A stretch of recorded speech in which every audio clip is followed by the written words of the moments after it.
So மகர ராசி நேயர்களுக்கு இருமுகம். Generally வந்து மகர ராசி பார்த்தீங்கன்னா, சனி ஆதிக்கம் இருக்கிறவங்க.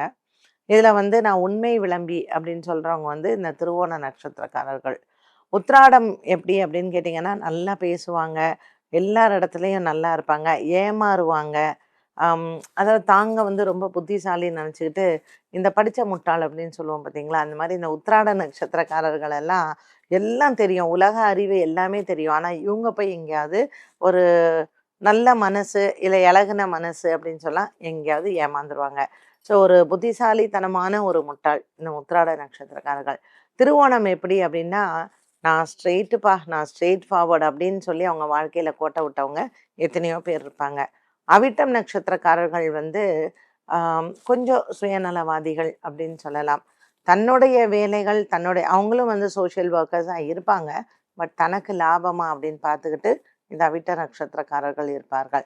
ஸோ இதில 3 பேருமே மகர ராசிக்குள்ள இருந்தாலுமே பாருங்க, குணங்கள் வந்து எவ்வளோ வித்தியாசப்படுது அப்படின்ட்டுன்னு. இவங்களுடைய உண்மை முகம் வந்து இதுதான். அ நான் உத்திராடம், திருவோணம், அவிட்டத்துக்கு என்ன சொன்னேன். ஸோ போலி முகம் அப்படின்னு சொல்லும்பொழுது, உத்திராட நட்சத்திரக்காரர்களுக்கும் கொஞ்சம் அந்த சீக்ரெட்டிவ் அப்படிங்கிற ஒரு இது இருக்கும். அவங்க என்ன பண்றாங்க? என்ன செய்றாங்க? சம்டைம்ஸ் வந்து ரொம்ப சீக்ரெட்டிவா இருப்பாங்க.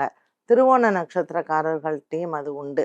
அ அவிட்ட நட்சத்திரக்காரர்கள்ட்டயும் உண்டு. ஸோ அதில 3 பேருமே வந்து ஒத்து போறாங்க அப்படிங்கிறத சொல்லலாம்.